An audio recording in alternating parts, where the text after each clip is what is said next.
Bom dia, meus irmãos, tudo bem? Que a paz do Senhor Jesus esteja com cada um de vocês.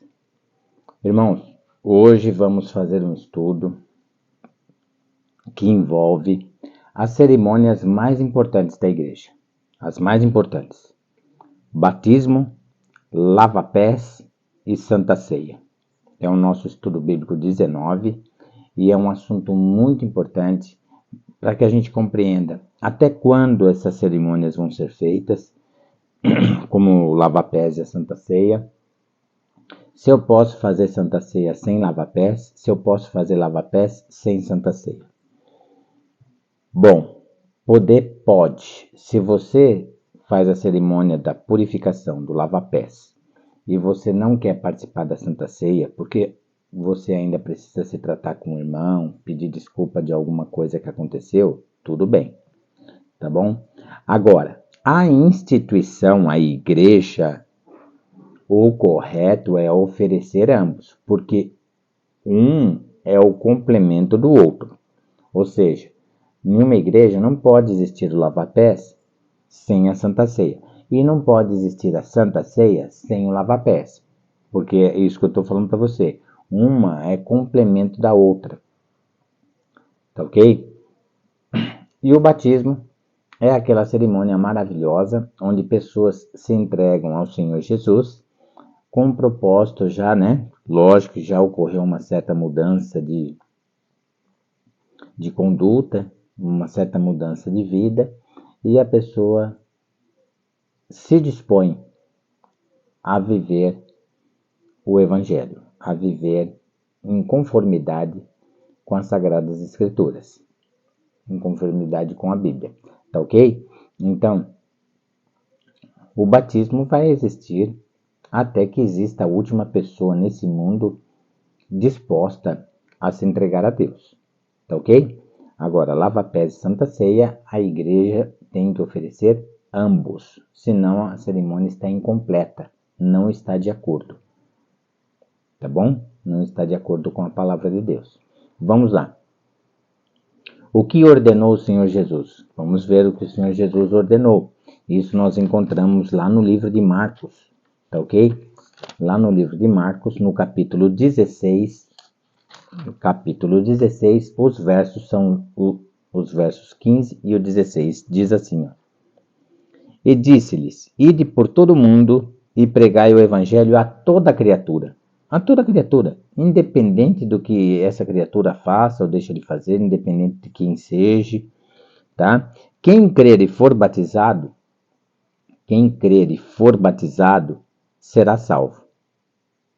Quem, porém, não crer, será condenado. É o que diz a palavra de Deus.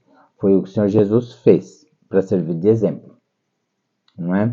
Ele foi lá diante de João Batista e se batizou no Rio Jordão. E João Batista ainda disse, e eu que careço do teu batismo e tu vens a mim?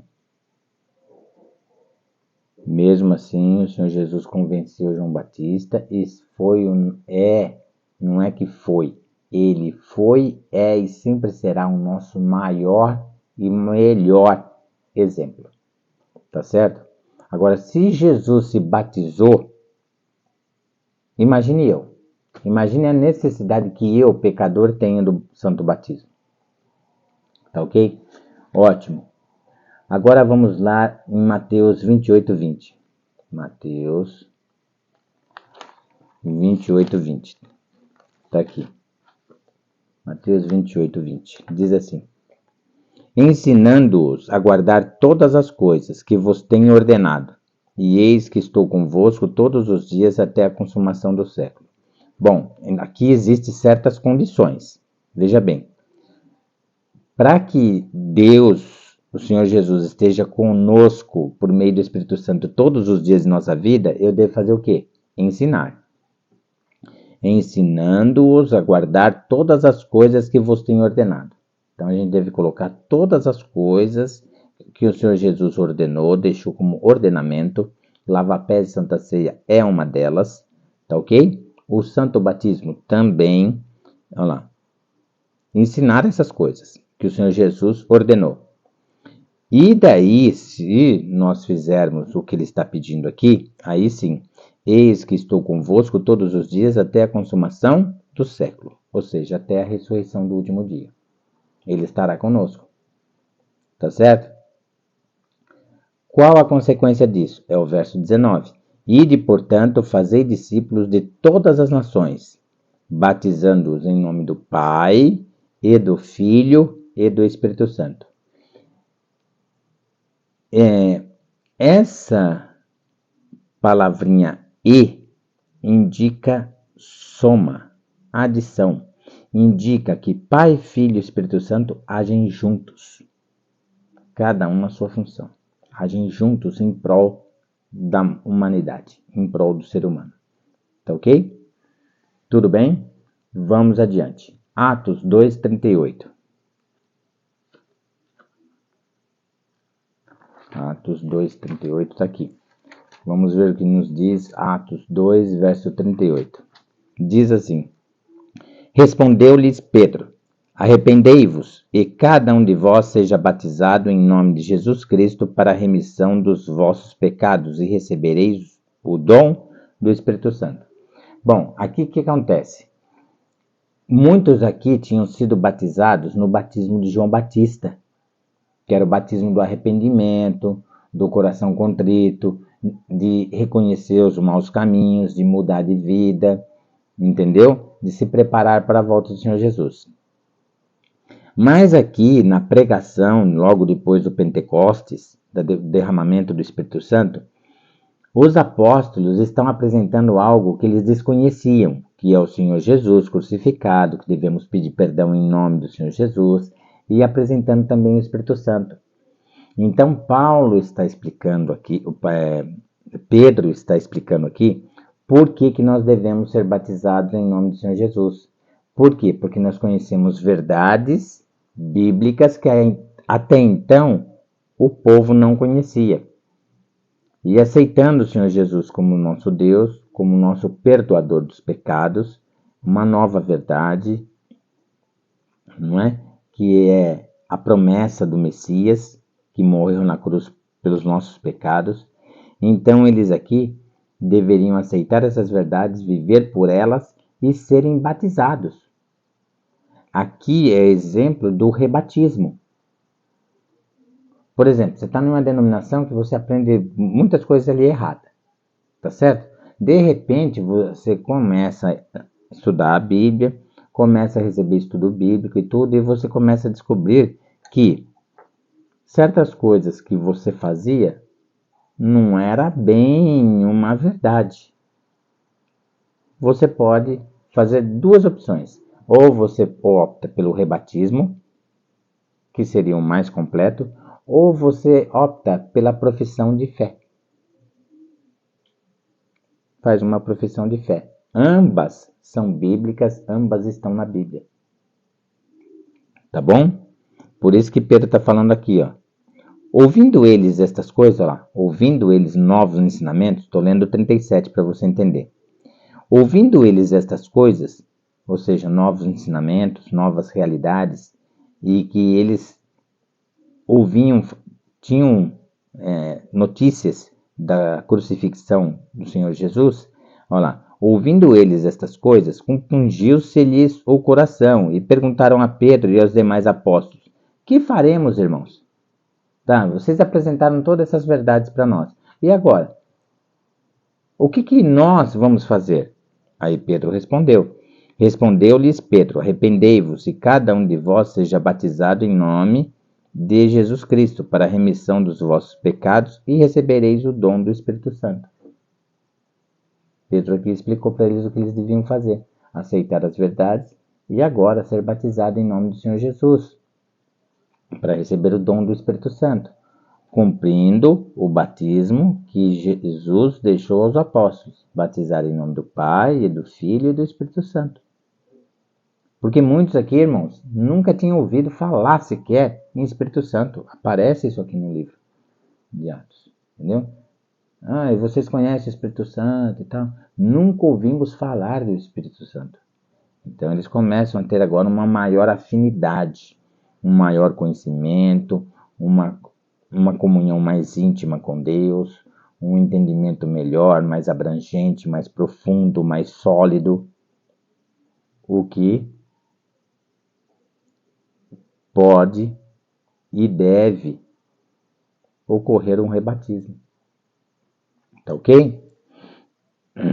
Ensinar, crer, arrepender-se, confessar, praticar tudo o que Jesus ali mandou, deixou para nós. Tá ok? O que simboliza o batismo? O que simboliza o batismo? Vamos ver? Romanos 6, versos 10 e 12. Romanos 6, está aqui. Os versos 10 e o 12 se complementam. Olha assim, o verso 10. Romanos 6, verso 10. Pois, quanto a ter morrido, de uma vez para sempre morreu para o pecado. Mas quanto a viver, vive para Deus. Não reine, portanto, o pecado em vosso corpo mortal, de maneira que obedeçais às suas paixões. Ou seja, nós devemos viver em espírito e em verdade, abandonando as paixões, a vaidade da carne. Viver uma vida simples, mas digna do Senhor Jesus. Tá ok? Morte para o pecado e vida para com Deus. Morte para o pecado e vida para com Deus. Isso também é o que simboliza a morte de Cristo na cruz. Quando o Senhor Jesus morre na cruz do Calvário, ele está morrendo com a segunda morte, a morte da condenação eterna. Jesus teve a morte física, a morte da segunda morte, a morte da condenação eterna, porque todos os pecados do mundo estavam sobre ele. Mas Jesus não teve a terceira morte, que é a morte espiritual. Por quê? Porque ele morreu sem pecado. Por isso, por morrer sem pecado, é que ele ressuscitou. Então, a morte de Jesus na cruz significa a minha morte e a tua morte para o pecado. E a ressurreição de Cristo significa, não é? Quando afundamos totalmente no tanque batismal, batismo significa submergir, afundar totalmente na água. Então, quando você afunda totalmente na água, significa que você morreu com o Senhor Jesus na cruz do Calvário. Morreu para o pecado. Quando você ali levanta dessas águas, é o simbolismo da ressurreição de Cristo, que você agora ressuscita para uma nova vida, uma vida diferente da que você levava no passado, uma vida em espírito e em verdade. Tá ok? É isso que Paulo está explicando nesse capítulo 6 aqui. Qual a forma do batismo? A forma do batismo também está aqui em Romanos 6, no verso 3 e 4, diz assim: Ou porventura ignorais que todos nós que fomos batizados em Cristo Jesus, fomos batizados na sua morte. Tá vendo? Batizados na sua morte, quando afundamos totalmente na água. E agora olha o 4. Fomos, pois, sepultados com ele na morte pelo batismo. Quando você afunda totalmente na água ali, você foi sepultado com Cristo pelo batismo. Para que, como Cristo foi ressuscitado dentre os mortos pela glória do Pai, assim também andemos nós em novidade de vida. Quando você sobe as águas do tanque batismal, você deve andar em novidade de vida, andar em espírito e em verdade. Tá certo? Tudo bem? Colossenses 2,12 também fala disso.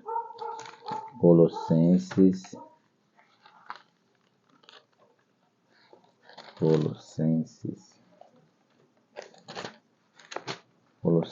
2 está aqui, ó. 2, verso 12, diz assim, ó: Tendo sido sepultados juntamente com ele no batismo. Olha lá, você foi sepultado com ele no batismo. Você afunda totalmente na água, você foi sepultado com Cristo no batismo. Com ele aqui é, no caso, o Senhor Jesus. Tendo sido sepultados juntamente com ele no batismo, no qual igualmente fostes ressuscitados mediante a fé no poder de Deus, que o ressuscitou dentre os mortos. Ou seja, quando você levanta do tanque batismal, você está ressuscitando com o Senhor Jesus para uma vida agora em espírito e em verdade, uma vida que o Senhor Jesus deixou para nós como exemplo. Por isso que as Escrituras falam para nós imitarmos a vida do Senhor Jesus. Tá certo? Tudo bem? A que família passa a pertencer o novo converso? A que família você passa a pertencer? A família de Deus. Tá certo? Você passa a pertencer à família de Deus. Olha só. Efésios capítulo 2. A que família passa a pertencer o converso? Efésios 2, verso 19. Olha o que diz aqui. Assim já não sois estrangeiros e peregrinos, mas concidadãos dos santos, e sois da família de Deus. Aceitou o santo batismo? Você passa a pertencer a uma nova família. A família de Deus. Você passa a pertencer à família de Deus. Tá ok? Agora vamos falar um pouquinho de lava-pés. Tá bom? Vamos falar um pouquinho de lava-pés. João 13. João 13 diz assim, do 1 ao 5. Olha lá. Jesus lava os pés aos discípulos. Ora, antes da festa da Páscoa, sabendo Jesus que era chegada a sua hora de passar deste mundo para o Pai, tendo amado os seus que estavam no mundo, amou-os até o fim. Durante a ceia, olha lá, Santa Ceia, né? Durante a ceia, tendo já o diabo posto no coração de Judas Iscariotes, filho de Simão, que traísse a Jesus, sabendo este que o Pai tudo confiara às suas mãos e que ele viera de Deus, voltava para Deus. Ou seja, Jesus viera de Deus, agora estava voltando para o Pai. Levantou-se da ceia, tirou a vestimenta de cima e, tomando uma toalha, cingiu-se com ela. Tá vendo? Jesus se cingiu com essa toalha. E olha só o verso 5. Depois deitou a toalha na bacia e passou a lavar os pés aos discípulos e a enxugar-lhes com a toalha com que estava cingido. Jesus foi o exemplo. Jesus pega uma toalha e lavou o pé de todos os seus discípulos, que é o lava-pés. Aí Pedro se nega. Aí o Senhor Jesus fala, se você não fizer, você não tem parte comigo. Olha que importância do lava-pés. Se você não fizer, se eu não te lavar os pés, você não tem parte comigo. Aí Pedro fala assim, então também todo o corpo e a cabeça. O Senhor Jesus fala para ele o seguinte, o corpo e a cabeça não é necessário, porque estais comigo. Ou seja, eles tinham a cabeça e o corpo já purificado mediante a palavra de Deus. Só os pés ali estavam empoeirados, e a poeira, o barro da terra, é símbolo do pecado. Isso está lá na carta de Pedro, tá? Em 2 Pedro. Tá bom? Se não me engano, no capítulo 2, os últimos versos. Então, aí Pedro aceita o lava-pés, aceita deixar o Senhor Jesus lavar o pé dele, o pé de Pedro, tá certo? Então, nós precisamos participar dessas cerimônias, tá certo? Agora, a Santa Ceia, você não pode ter enguiço com ninguém. Se você tem alguma coisa a resolver, alguma pessoa a pedir desculpa de uma discussão, de um desentendimento, aí você não deve participar da Santa Ceia. Você pode participar do lava-pés, mas não participe da Santa Ceia. Isso o Senhor Jesus orientou na própria Bíblia. Se tiver alguma coisa com teu irmão, deixe a oferta no altar, vá ter com teu irmão, peça desculpa a ele, depois volta e entrega a tua oferta. Tá certo? E a Santa Ceia, nós estamos fazendo uma oferta mais importante que existe. Nós estamos ofertando nosso coração, mente e alma, nossa vida ao Senhor Jesus. É uma oferta, entendeu? Então você deve se acertar com essa pessoa, pedir desculpa a ela, se entender, e daí você está liberado para fazer a Santa Ceia. Tá ok? Tudo bem? Que disse Jesus a Pedro ao ele querer recusar-se ao lavar os pés? Olha lá. João 13, verso 8. Disse assim, vou ler os 6 e o 7 para você entender também, tá? Aproximou-se, pois, Simão Pedro, e este lhe disse, Senhor, tu me lavas os pés a mim? Respondeu-lhe Jesus, O que eu faço não o sabes agora. Ou seja, eles não iriam entender a importância dessa cerimônia agora. Não o sabes agora. Compreender-lo-ás depois. Ou seja, depois da ascensão de Jesus, do derramamento do Espírito Santo, eles teriam um entendimento mais profundo do que seria esse lava-pés. Disse-lhe Pedro: Nunca me lavarás os pés. Respondeu-lhe Jesus: Se eu não te lavar, não tens parte comigo. Tá vendo só? Não tens parte comigo. Então Pedro lhe pediu: Senhor, não somente os pés, mas também as mãos e a cabeça. Declarou-lhe Jesus: Quem já se banhou não necessita de lavar senão os pés. Quanto ao mais, está todo limpo. Ora, vós estáis limpos, mas não todos. Ora, vós estáis limpos, mas não todos. Quem que não estava limpo? Judas, com uma intenção de trair o Senhor Jesus. Tá certo? Impressionante, né? Maravilhoso. A Bíblia. Devem os seguidores de Jesus praticar o lava-pés? João 13, o verso 14, 15 e 17 fala disso. Olha só, 13, 14. Vós me chamais o Mestre e o Senhor, e dizeis bem, porque eu o sou. Ora, se eu, sendo o Senhor e o Mestre, vos lavei os pés, também vós deveis lavar os pés uns dos outros. Devemos participar dessa purificação, lavar os pés uns dos outros. E olha o verso 17. Ora, se sabeis estas coisas, bem-aventurados sois se as praticardes. Você será um bem-aventurado, uma pessoa muito feliz se praticar esses ensinos que o Senhor Jesus nos deixou. São ordenamentos, ordenanças, tá? Qual a razão do lava-pés? Que razão tem isso? Vamos lá para João 3,16. João 3,16 diz assim, ó. É um verso muito conhecido. Olha só.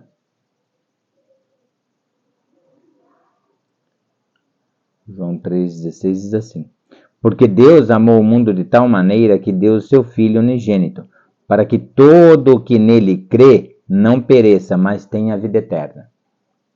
Todo aquele que nele crê não pereça. Não pereça no pecado, na dor, na morte, na condenação, mas tenha a vida eterna por meio do Senhor Jesus, por meio do perdão, não é? 1 João capítulo 1, verso 9. Se confessarmos os nossos pecados, Ele é fiel e justo para nos perdoar os pecados e nos purificar de toda injustiça.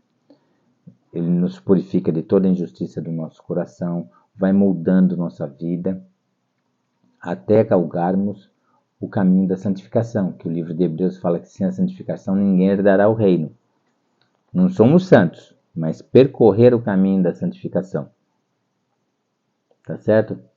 E uma pessoa não é maior do que outra. Somos todos pecadores, todos carentes totalmente da graça do Senhor Jesus. E a Santa Ceia? O que fez Jesus após ao lavar os pés? Depois de lavar os pés, a Santa Ceia. João 13, verso 2. Vamos voltar lá em João 13. Tá bom? João 13, no verso 2.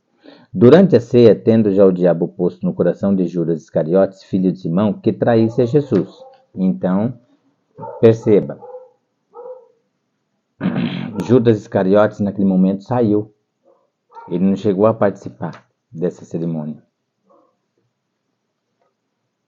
Ele saiu para concluir suas ideias de traição com relação à pessoa do Senhor Jesus, né? Que tristeza. Agora, 13, o verso 12. Olha só o verso 12, que maravilha. Depois de lhes ter lavado os pés, tomou as vestes e, voltando à mesa, perguntou-lhes: Compreendeis o que vos fiz? Vocês compreendem o que eu fiz por vocês? Vamos lá então. 1 Coríntios 11, verso 23. 1 Coríntios 11, no verso 23, diz assim. Nós vamos ler do 23 até o 25, tá bom? do 23 diz assim: Porque eu recebi do Senhor o que também vos entreguei, que o Senhor Jesus, na noite em que foi traído, tomou o pão e, tendo dado graças, o partiu e disse: Isto é o meu corpo, que é dado por vós. Fazei isto em memória de mim. Tá certo? Então, o pão ali, sem fermento, porque o fermento é símbolo do pecado, aquele é um pão sem fermento, tá? Simboliza o corpo do Senhor Jesus, que foi entregue por nós na cruz do Calvário. Por semelhante modo, depois de haver ceado, tomou também o cálice, dizendo: Este cálice é a nova aliança no meu sangue. Fazei isto todas as vezes que o beberdes, em memória de mim. Devemos fazer isto todas as vezes, em memória do Senhor Jesus. O vinho, então, o suco de uva, tá? Suco de uva puro. É o sangue do Senhor Jesus, que foi derramado por nós, selando a aliança eterna, que é essa aliança que ele citou aqui, ó. Este cálice é a nova aliança, no meu sangue. Ou seja, por que no meu sangue? Porque o sangue dele selou essa aliança eterna. Fazei isto todas as vezes que o beberdes em memória de mim, em memória do Senhor Jesus, que representa o pão e o vinho. Vamos lá. Verso 26, 1 Coríntios 11, verso 26. Porque todas as vezes que comerdes este pão e beberdes o cálice, anunciais a morte do Senhor até que ele venha. Então, até que ele venha, até que o Senhor Jesus volte a essa terra, nós devemos participar dessas cerimônias na igreja. Porque todas as vezes que comerdes este pão e beberdes o cálice, anunciais a morte do Senhor, até que ele venha, até a volta dele. Tá bom? Então devemos participar. Devemos participar. Tá? Lucas 22. Vamos ver o que Lucas fala. Vamos ver Lucas 22. Em Lucas 22, o 19 e o 20 diz assim. O 19 e o 20 diz assim. E tomando um pão, tendo dado graças, o partiu e lhes deu, dizendo: Isto é o meu corpo oferecido por vós. Fazei isto em memória de mim. Semelhantemente, depois de ceiar, tomou o cálice, dizendo: Este é o cálice da nova aliança, no meu sangue, derramado em favor de vós. Derramado em favor de toda a humanidade, né? O perdão dos pecados. E a nossa purificação. E assim a nossa preparação para galgar o caminho da santificação, sem o qual ninguém herdará o reino. Tá certo? Que maravilha! O que devemos fazer antes de participar da Santa Ceia? 1 Coríntios 11, 27 ao 30. 1 Coríntios 11, do 27 ao 30. Olha que importante. Por isso, aquele que comer o pão ou beber o cálice do Senhor indignamente será réu do corpo e do sangue do Senhor. Examine-se, pois, o homem a si mesmo, e assim coma o pão e beba do cálice. Por que examinar-se a si mesmo? Para ver se você não tem contenda, não tem ninguém a pedir desculpa, tá certo? E mesmo que você não seja o culpado, chegue lá com a pessoa, desculpa daquele dia e tal, a pessoa te xingou, disse horrores a você e você não falou nada, você não ofendeu a pessoa em nada. Assuma a culpa. Deus sabe que você não é culpado, mas para se redimir com seu irmão, olha, me desculpa aquele dia e tal, se redima. Pois quem come e bebe sem discernir o corpo, come e bebe juízo para si. Vou repetir. O 29. O 28 também.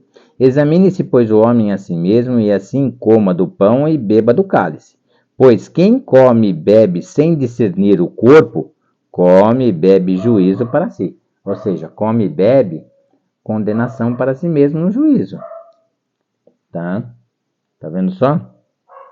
Eis a razão porque há entre vós muitos fracos e doentes, e não poucos que dormem. Né? Então aqui nós não podemos cometer essa doença espiritual, tá?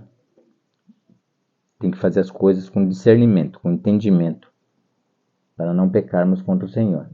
Até quando a ceia deve ser celebrada? 1 Coríntios 11, 26. Porque todas as vezes que comerdes este pão e beberdes o cálice, anunciais a morte do Senhor até que ele venha. Até a volta do Senhor devemos participar desse cerimonial. Anunciar a morte do Senhor por meio do lava-pés e da Santa Ceia, que foi a última cerimônia que ele fez com os apóstolos. Tá ok? Apelo, então, do estudo de hoje, decidir pelo santo batismo. Tá certo? Decidir pelo santo batismo. Ajoelhar-se ajoelhar-se diante do Senhor Jesus para insistir que venha, então, a se entregar a Deus e ter uma vida renovada e restaurada por Ele. Tá certo?